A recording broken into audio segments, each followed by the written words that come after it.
Hello and welcome. Today, I want to talk to you about why mentorship may not be working for you, especially as a woman in male dominant industries, and how you can fix it. What I'm going to share with you today is a game changer that's going to shift advice to advancement. All right. So, my name is Malia Lim. I help women in STEM be confident leaders. I help them go from undervalued to making significant impact. So thank you so much for joining me today.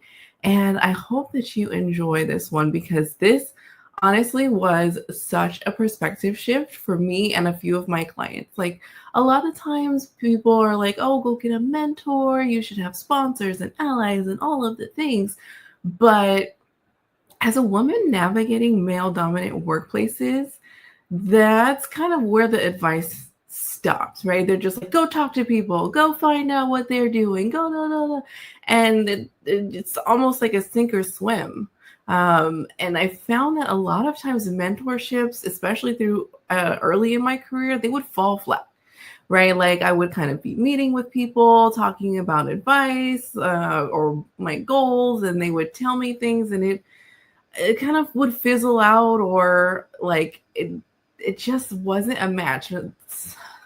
And don't get me started on when they like assign you to other women and it's like they're tired, you're tired. It's not always intentional. And so this specific hack will allow you to be able to take mentorship from anybody and seriously be able to apply the lessons that they've learned to your career in an authentic way. You see, for a lot of us women, especially in male dominant spaces, it feels forced, it feels unauthentic, like office politics. But why? Why does it feel like we're kind of playing this game that we just it feels icky. Like I just want to do my work. I don't want to have to schmooze and go brown nose or butter up or whatever, all these other things. And this is part of the social conditioning that happens for women and young girls, right? Like we're taught, nice girls are quiet, they do their work, and this works well when you're in school. But then when you move into the workplace, that formula for success collapses. You can't just show up quietly and lecture and do your homework in the library and then be good to go. It completely changes, the dynamic changes. And so I find a lot of my clients, especially early in their career, a lot of young women, they struggle with this idea of office politics, this idea of networking and getting mentorship, and how do I build relationships with men, especially older men, technical men who might be a little socially awkward. There are levels and levels and levels, and it just gets more and more difficult.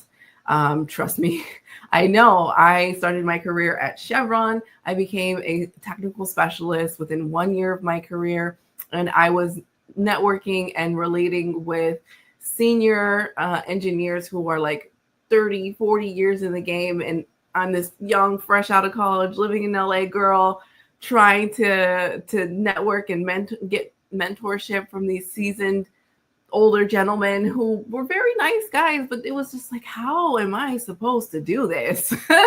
Like other than you telling me how to run these calculations, like what am I doing here? Like, or the one woman who is a leader that you happen to get onto her calendar between her 75 meetings is like, oh yeah, you should go talk to this person. It just, right? So I want you to know that like, if you're struggling with actually utilizing mentorship, actually finding it helpful, actually knowing how to strategically position yourself and the advice that they give you to be useful to your career, this is a common thing, especially for women in male dominant industries, especially for technical industries, especially early in your career. Again, it has a lot to do with our social conditioning. There is no playbook. They just kind of say, go get mentors, you need allies, you need sponsors, and it's kind of obvious, but what do we do with them when we're meeting, right? When we're talking with them? And you can look online, they'll say, oh, talk about your goals and ask them about their career path and all these other things. This is the missing link, okay?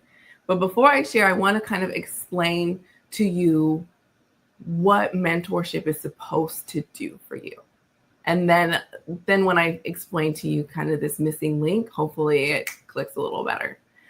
Basically, mentorship is all about exposing yourself to their journey in order for you to visualize yourself or your possible options based on what they've already experienced.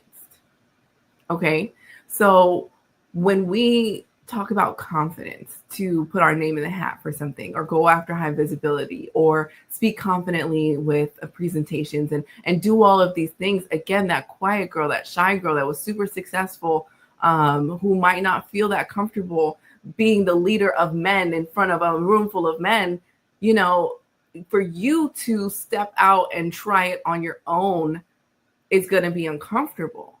But when you meet with mentors, one of the things I encourage my younger clients who are new professionals to do is really try to gain access to their lived experiences, because that is going to help widen your horizon as far as what it looks like to develop as a professional without you having to go through the bumps and bruises of doing it yourself, without you having to abandon your social identity or feel unauthentic or all of these other things.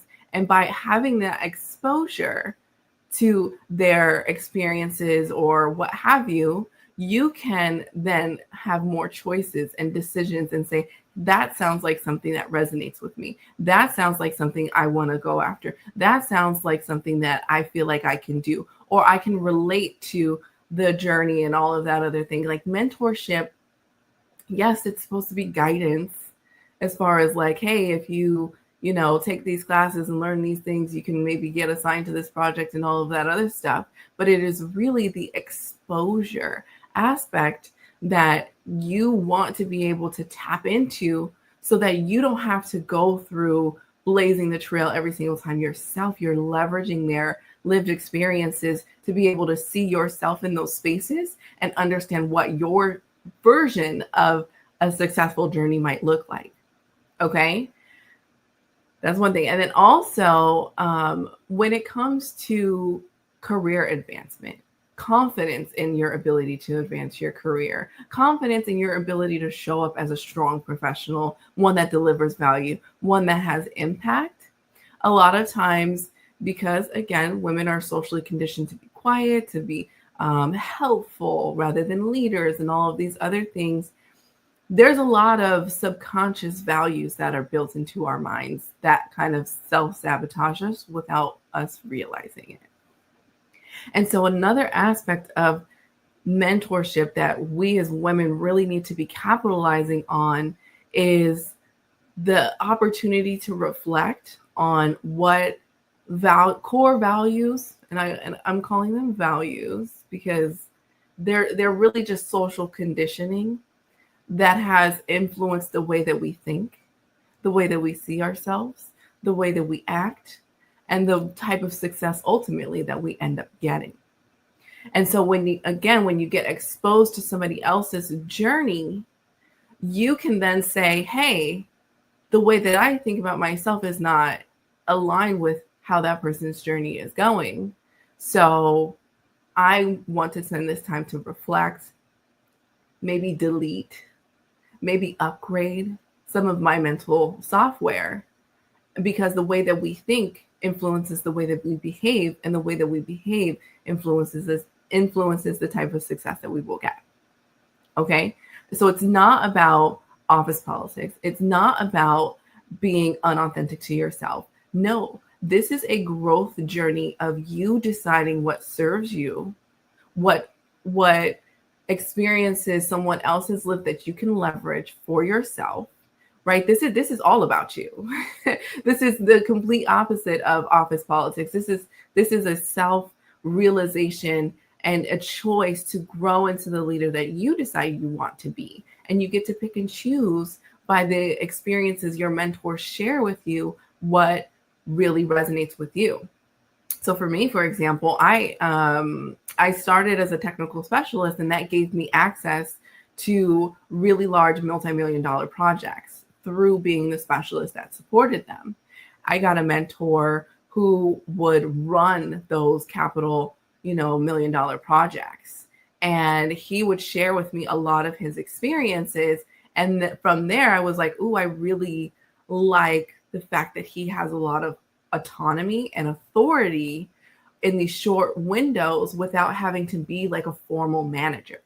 Personally, I'm not I can manage, but personally, I like to be an individual contributor. And so I liked kind of that hybrid aspect of it, because you can lead, but then like when the project is over, you get to return back to an individual contributor, kind of pick up a new project, and it goes through like this, a cyclical sine curve kind of way, where you lead in some places and then you kind of fall back to individual contributor, whatever. Through my exposure to his experiences, what it's like for his work style, what it's like for different seasons, all of these things, I was able to see myself, and it resonated with my working style, with what I wanted to be able to do in the workplace. And so that is why I ended up getting a master's in engineering management from USC. But I would not have been on the career trajectory that I was able to take, where I ultimately became a global engineering specialist. I've supported over $300 million worth of projects, led capital projects groups, all kinds of different things to that level without that exposure, right? And so this is like the key. This is the differentiator that I really want you to take home today, because this is the thing that I started doing differently that really accelerated my career. It was no longer just advice. It was no longer just tell me about yourself and let's build relationships. And, will you please, put my name in the hat for an assignment here and there? Like, no, that's all surface and logistical stuff. When I started doing this key shift, it changed the trajectory of my career completely. So I'm going to give it to you in 3 steps. Okay. The first step is when you want to succeed in your career, you need to find someone who is excellent at the game. They've already become successful. Okay. So like I said, my mentor was a capital projects manager, and huge projects. He would run the show. And I was like, I'm going to sit under your wings, and I'm gonna, like, you're my mentor. Thanks. But you want to find somebody who's already seen success, right? We want to be able to emulate and learn from somebody who has already kind of gone through the battle scars and figured it out. Okay. That's key number 1.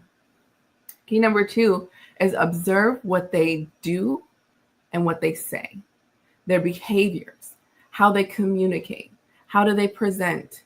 What do their emails look like? How do they engage with other people? How do other people react to them? How do they run their meetings?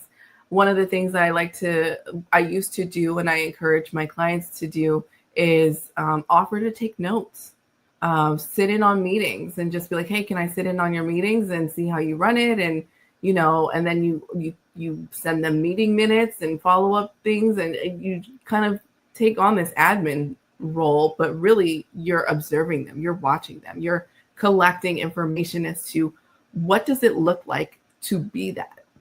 This is important because you need to visualize yourself in a role that you deem successful.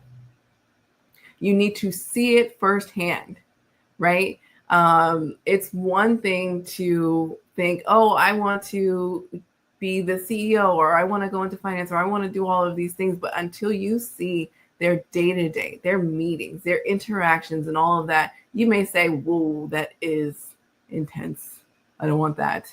Or you may say, that is exactly what I thought it would be, and I'm so excited, and I see myself there. It is important that we visualize ourselves, because again, especially for women who have this social conditioning to be quiet, to be kind of the helper, to be in the background and all of those things, it is not natural for us to just automatically envision ourselves as the leader, as the most successful, as the thing, right? This is something that men are socially conditioned to be. Who wants to be the firefighter and the president and the da, da, da, da. Women are not socially conditioned to do those things automatically. So when you put yourself at the same table as the person who you think is successful, you get, it's almost like exposure therapy, shock therapy. You're just like, I am fully immersed so that I can rewrite the subconscious socialization that's been going on, to where I can allow myself to truly see myself as that, to truly see I like, this is just another person, and the things that, and the behaviors and the way that they communicate is something that I can duplicate. And you start to believe it, and it changes your confidence. It changes how you show up for yourself. It changes who you believe that you can become, right? Mentorship is not just about advice. It's about being able to take that advice and change how you advance. And that changes with your thoughts. It changes with your belief system. It changes with how you see and visualize yourself. And that is done through exposure. So you need to be able to observe them as much as possible. Okay? Don't just go to meetings and talk about your goals. Observe them. All right? Now, this is the third part, and this is the key. This is the super, super key. You need to ask them questions about what is going on with them mentally. As you're observing them do things, how did you prepare? How do you feel? You know, what are you thinking about when you're presenting? What are you thinking about before you have those conversations? Have you always felt comfortable and confident? Do you think that, like, why do you think that you have to be stern with them and not so stern with somebody? Get into their mind. Like I said, our thoughts influence our behavior, which influences this level of success. If you can reverse engineer down to their thought patterns, this is really where the meat and potatoes is. This is really where it comes down to you being able to say, I can choose thoughts. And this is the simplest thing. You don't have to stand in front of a room full of people. You don't have to send emails. You don't have to do, projects and all of this. You can change your thoughts by sitting in the same seat that you're sitting in right now. And by upgrading your mental software with thoughts, the same thought patterns that successful people have, you will ultimately rewire your brain, rewire your subconscious, rewire that socialization and the way that you process information, the way that you believe information, the way that you receive, and just all of that will change. And that is going to change your behavior, and that is going to inherently change the trajectory of your career. Like, I feel like I could just stand on top of a mountaintop right now and like shout this, because this is the part that women, especially in male dominant industries, need to do. Because guess what is the same for men and women? The ability to think. If you can understand the thought process behind the most successful people, get exposure to their thought process that leads them to their success, and choose thoughts that resonate with you, that feel authentic to you, that upgrade your thoughts, that disprove some of your limiting beliefs. If you can utilize exposure to their thoughts to be able to upgrade your own, this is an ultimate hack. Imagine like, so I ran track in college. I was a hurdler. Okay. Yeah, I ran hurdles. And what I would like, when I would run hurdles, you step over, right? And when I started to really improve my time, I would I would run faster, right? From the outside looking in, it's like Malia's just running faster. She's getting better times. Maybe she's quicker. Maybe she's coming out the blocks faster. I like it would be difficult to really pinpoint what adjustments I was making to be able to improve my time. But one of those adjustments, for example, is that when you go over the hurdle, you spend time in the air and then you hit the ground and then you can keep running. Well, what I would do, what my coach taught me how to do is the faster you can get back down and engage with the ground and push off, the shorter that leap. And then you do it 10 times, you have now saved a whole second and a half. So instead of just going over and waiting for gravity to bring you back down, you snap back down. And so mentally, when I was implementing this technique as an athlete, all you see from the outside is Malia's running a little faster. But in my mind, I was like, as soon as I know that my foot has gone over the top of the hurdle, I am snapping it back down and I am engaging with the floor so that I can push myself forward. And that significantly dropped my time dropped by like 15%. It was incredible, right?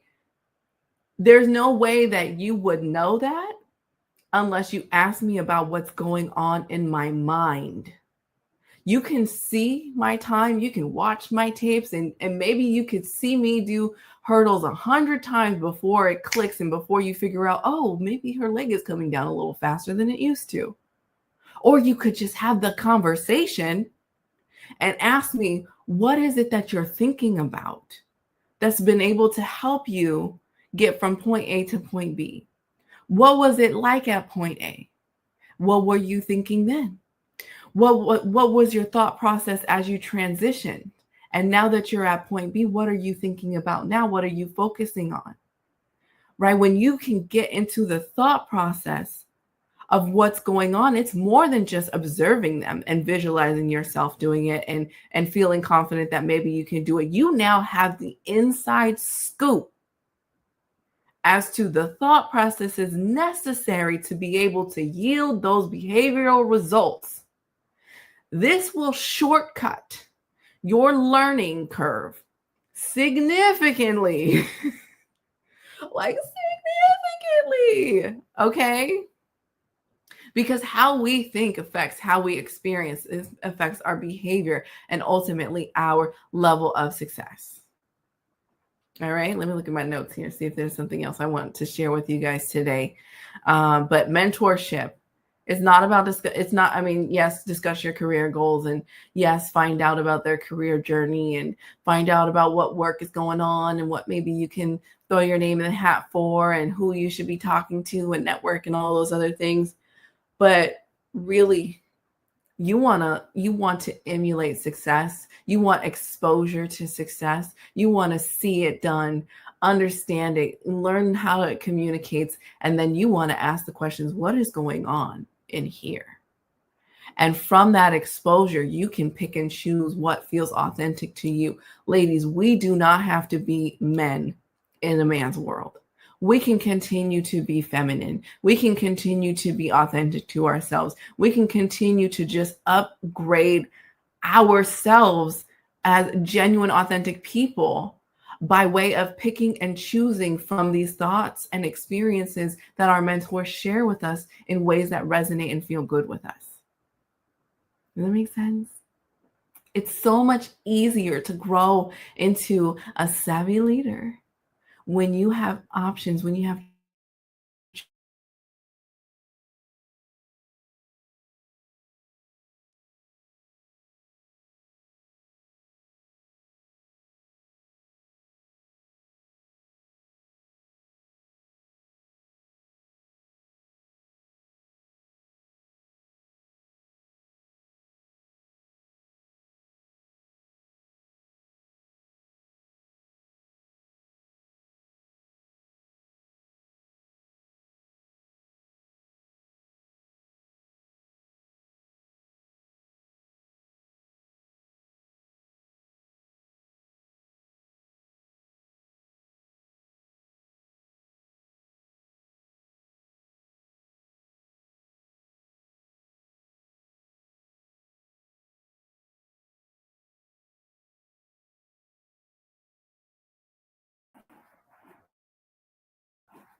Is this still recording?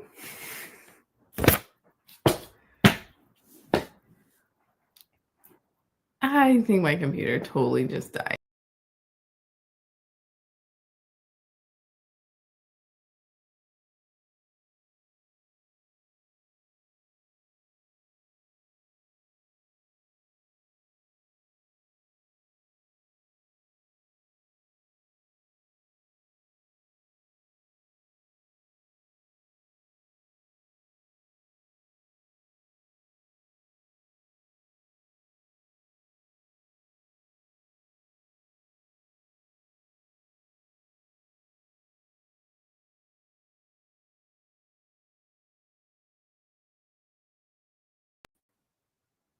Okay, so my computer died, but we're pretty much done. So if you have career questions, you can submit them and I will answer them here. My name is Malia. Again, I help women in STEM go from undervalued to to making impact. I'm sorry, that is just hilarious. My computer just died in the middle of this thing. I cannot believe it. But if you have career questions, you can submit them. Look in the description, the link is there. And until next time, stay savvy and plug your computer in.